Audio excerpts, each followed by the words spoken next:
What? Thank you, thank you. This is indeed a wonderful morning. I love talking about gratitude because if you really want to be happy, and how many of you want to be happy, really happy, you have to cultivate gratitude. You have to be thankful in your life for what it is you receive and what you have right now. Now, Ernest Holmes said to develop cheerfulness, but I kind of disagree with him a little bit because I think that cheerfulness without gratitude is kind of like sweet and low instead of sugar, or cream instead, or 2% milk instead of cream. It just kind of makes things fall a little flat. You still get the flavor, but it isn't quite there. And so we really need to have that gratitude along with the cheerfulness. In fact, cheerfulness will come out of that gratitude if we start living from a state of gratitude and allow that to be in our life and in everything that we do. Excuse me, my notes got pushed underneath everything. So along with gratitude, I really, you have to understand how it works with life in general. Not only do we become grateful for everything where we are, but we have to become grateful for that which we want to have happen too. So gratitude is very definitely combined with abundance. And you've heard a lot this last month about tithing and that. And to me, gratitude is part of that tithing procedure that we go through for abundance. Because if you think about it, you plant a garden and you use the plant, you take up whatever you have, but you have to replant it in order for it to grow. So gratitude offers us that ability to replant the seed. So we have in our life something that maybe isn't quite what we want yet. It's just starting to get there. It's showing up a little bit, but if we aren't grateful for what we have right now, then we aren't replanting that seed. And gratitude ends up becoming like Miracle-Gro. You sprinkle it on your seeds, and what does it do? It helps your plant grow bigger and brighter and spread, and it helps keep the weeds down. So gratitude is this little ingredient that sometimes we forget about. Sometimes we forget about, especially when things are looking really bad. For instance, I want more money in my life. So what happens? I can't pay my bills. It seems like everything that could come up comes up because I'm focused on money and I'm trying to grow in that direction. And it seems like everything is happening. That is not good. Just the opposite of what I want. And yet I do have a salary. I do have money coming in. And if I'm grateful for what I have, even though I can't maybe make it stretch at the time, pretty soon I'm finding that it stretches. I'm finding that things are coming up for me to work on, and I can work on them easier because I recognize with a thankful heart that what has come up is there for me to grow with, there for me to change, to move. And oftentimes we get people in classes that they want to focus on some area of their life, and then everything goes wrong. Everything happens. I mean, the relationships go there, everything just falls apart. And that gratitude, that learning to be thankful for even the stuff that we're going through at the moment, allows those seeds to be planted and for that Miracle-Gro to come up and enliven what's there and to make it better. So that's one of the reasons why we really need gratitude in our lives. And, I've seen people who try to just put on a happy smile. I've seen people who try to use positive thought to to change how they're thinking. And positive thought works only so far. I think all of you have been here will agree that positive thought only carries us so far in life. And then what happens is that positive thought tends to fall to the side. Either we get frustrated with it and let it go, or we just go, this just does not work. It's because of the gratitude part of it. We have to have that gratitude in there. And it isn't gratitude for those big things that we might think about. It's gratitude for the clothes you're wearing today, no matter how old they are or how new they are. It's gratitude for the home that you have with a roof over your head, whether it's your home that you really are looking for or not. It's gratitude for having the food in your stomach. It's gratitude for being able to take a deep breath and enjoy that. Now, my husband took me out into a cabin. Out up in Oak Run, we had this little shed that we used as a cabin. And we lived there for how long? A year? We lived there about a year. And I will tell you, nothing makes you grateful like not having electricity, not having water, running water, not having heat. We had to bring all that in every day. We had to bring that in. And it's so funny now, even now, after several, 10 years, 15 years, I go to turn on a light switch and I think, oh, isn't this wonderful? Because I can turn a light switch on instead of having to light the propane lantern or put on the gas heater or something. So that gratitude moves us forward and it fills our hearts. It's very hard to be negative. It's very hard to be sad if you have gratitude. Have you noticed that? You can't be grateful and be crying. You can't take that moment and be sad over something that's happened and be grateful for it at the same time. It just doesn't work. So gratitude helps us move into that place of graciousness, of generosity in our lives. And I got a little story. It's a story from Chicken Soup for the Soul. Any of you familiar with these stories? They're wonderful stories. If you get a chance, pick up a book sometimes because they're just filled with wonderful stories. And this one is Chicken Soup for the Teenage Soul. And in it is a story called A Gift of Two. And there was this woman, and she had been at a seminar with a whole bunch of other counselors. And it was the time for the break, and they didn't offer lunch like we always do. So they all went outside to go get their own lunch and that. And there on the street, one of the other counselors that had befriended her at this meeting said, let me take you over here. These are the best hot dogs you'll ever find.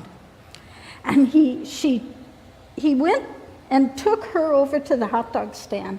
And the hot dog stand guy was there, and he fixed the hot dogs, and he was so careful, and he did it with such focus, such determination to give them the perfect hot dogs that she was really grateful for it. But then he said something that was really interesting. He said, this is a really, really chilly day. And I think you two are the ones that will receive my gift today. The hot dogs are on me. And he gave them the hot dogs. And they go and they eat the hot dogs. And there was a man who was living on the street at the time. And when they went to throw away their things, he said, is there any left in any of those? I'm really hungry. And they said, no. And she watched the other man say, just a minute. And he ran to the hot dog stand, bought a hot dog for him, and brought it back to give to that man. Because he was so filled with gratitude from the man offering him a free hot dog in the first place that he felt he wanted to give it to another one, to pass it along. Have any of you seen that film, Pay It Forward? Isn't that a beautiful story? If you ever get a chance, get that movie, Pay It Forward.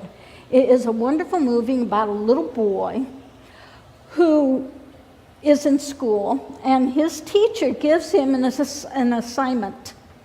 And the assignment is something of his choice, but it had to do with something that was community-oriented. And so the little boy decided that what he was going to do was help various people. And so he tried as he might. He tried to help his teacher, he tried to help his mother, he tried to help a street person, he tried to help several other people. And people didn't quite understand what he was trying to do at first.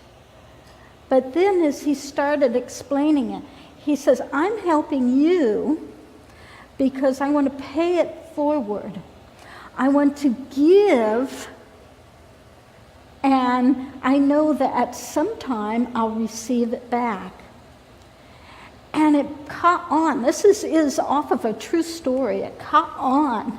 And several people started doing, the people that he did it for started spreading out and doing it to other people. And I won't tell you the whole story because it's a wonderful story and you need to pick it up for yourself. But the whole idea is in the Bible, it says, as you give, so shall you receive. And we forget that part. Sometimes we think it's as I get it, then I have enough to give. But it's as I give, so shall I receive. As I give more love to my family, so shall I receive more love back. It might not be from the same person, it might be from somebody else. As I give part of my talents, something that I can do, I receive it back in different ways. As I give, so shall I receive. And this is so important. If you walk away with nothing else but to understand that this thankful heart allows you to give, and then you open up so that you can receive it back, you have changed your lives, literally changed your lives, every one of you, because it won't stay the same. In fact, what happens is your life becomes a living prayer, a living prayer. In the Bible, in one place, it says, how often should I pray? And the answer is you should pray continuously. And most of us think, well, how can we do that? How can we pray continuously? Part of the way we pray continuously is by being thankful, by noticing what's around us, by being aware, being awake to what's happening in our lives and saying thank you. You don't have to say it out loud. It's just that feeling of fullness in your heart, that gratitude, that, oh, joy. In fact, it's kind of like looking at it through a child's eyes. To a child's eyes. Have you ever noticed how excited a child gets at seeing their very first flower? I have pictures. I have 3 pictures at home. And it's my son. He's about 2 years old. And he's picking the first flowers of the springtime and bringing them to me. And he is so excited. His eyes are brilliant. He didn't care that they were weeds. He didn't care that they weren't perfect. He just picked these flowers and he brought them to me with such love and such joy. And thankfulness, gratitude allows us to become like children again. To become like children again so that we can move forward in our lives. So that we can have that love and that joy and that excitement of when we were young. Now, I work with the kids.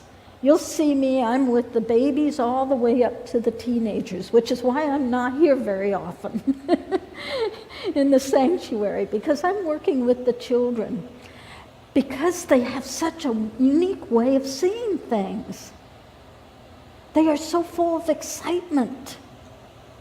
They are so full of joy. They get the idea of being grateful. I don't know if any of you used to pretend when you were a kid. You pretend you were a princess, or pretend you were a soldier, or pretend anything. When I was little, I used to pretend that I was talking to the grass and the weeds. My dad would send me out to weed the grass. And so I'd talk to the weeds and the grass. And I'd tell the grass how grateful I was for it to be here, and that I was taking the weed out of the way for it so it could grow in place of that weed and be prosperous. And sometimes in my imagination, my little girl's imagination, I'd hear the weed say, "No, don't pull me." And I'd say, "Well, you're taking up other space. You need to be pulled. But maybe you can grow someplace else." That was a little girl's imagination, but how more profited could we be if we started using that imagination as we get older? That's one of the first things that go. They say it's your hearing or your sight or that, but what's the first thing that goes is our imagination, is being able to pretend like we did as children, being able to play, being able to accept that the world is here for our enjoyment, and being grateful for it in a wonderful, wonderful way. In fact, you can turn any ordinary life into an extraordinary life if you start living in gratitude, if you start moving that way. If you start opening your eyes and seeing the sparkling of the rain as it falls, and imagine the trees going, "Oh, thank you, I needed that drink." How many of you kind of felt that when it rained the first time this fall? That the trees and the grass was just saying, "Oh, thank you, thank you, thank you. I needed that drink so badly." And it kind of changes your attitude about rain, doesn't it? I don't know about you, but a lot of times I would dread the rain coming in because it was dark and gloomy, and you get wet when you go out and everything else. And this year it's been like, "Oh, please, please, rain, rain, rain some more." We can use it. We can fill our lakes up, and we can imagine those trees. It's like a painting suddenly has color to it when we have that gratitude. The leaves became brighter in the trees, and then they start falling. But they did become brighter for a few minutes. The flowers, though, I've got flowers blooming that usually don't bloom until later in the year. It's like the whole earth is just saying, "Thank you, thank you." And when I choose to pay attention to that, when I choose that, my life becomes sweeter. My life becomes fuller. It becomes fuller with the gratitude of others. It becomes fuller with awareness. It becomes fuller with imagination. And I don't know about you, but I choose to have an extraordinary life over an ordinary life. I choose to live in gratitude every day in every way that I possibly can. From getting up in the morning till I go to bed at night, saying thank you. letting the people around me know that I love them and I'm thankful for them. What else do we have? When we go, what else do we have but the love and the thankfulness that we have given to another? What else do we take with us? We don't take our money, we don't take our houses, we don't take our furniture, we don't take our clothes. We take our relationships. We take our hearts, the fullness of them, and the joy that we've had in living. And so, as Reverend David does, I'll leave you with some homework. And you know, Oprah started a gratitude journal thing. I think that was one of the best things she ever did, was she started a gratitude journal that every night you were supposed to write in your gratitude journal 5 things that you were grateful for that day. 5 things. And they were not the same 5 things every day. Now, you couldn't just repeat it. You had to find 5 new things every day to be grateful for. So I make that your homework. This week, start a gratitude journal. See how it makes you feel. Watch how it makes you sleep different, because you will sleep different. You'll sleep deeper, you'll sleep better, feeling that gratitude before you go to sleep. So please join me in a treatment. There is only love in the universe, and that love is spirit. That love is all that there is, and it flows through each heart. It connects each one of us deeper and more wonderful than could ever be imagined. We are connected by this love, and it is more than a connection of blood. It is more than a connection of family. It is a connection in spirit. It is truth.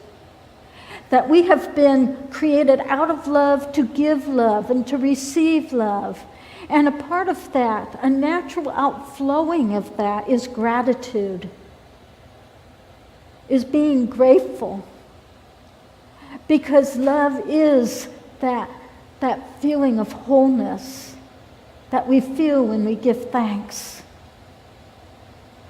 I know that today I am thankful for the rain. I'm thankful for the roof over our heads. I'm thankful for the wonderful decorations in the room. I'm thankful for each person here. For without each person here, I am not whole. I am only partial.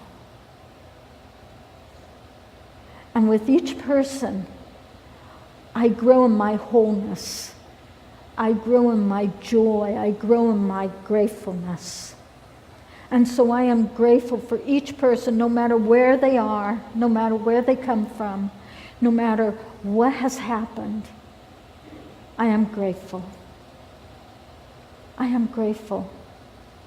I am grateful for those things that look like challenges in my life that make me grow and expand. I am grateful for those things that are just the pure joy, the imagination, the fun of life, playing. I am grateful for this body that allows me to move and to be. And as I give thanks for my body, I feel it responding. I feel it responding to the love and to the gratitude.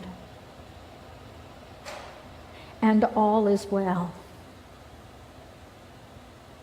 So this day, I say the highest prayer I possibly can, and that is, thank you, God.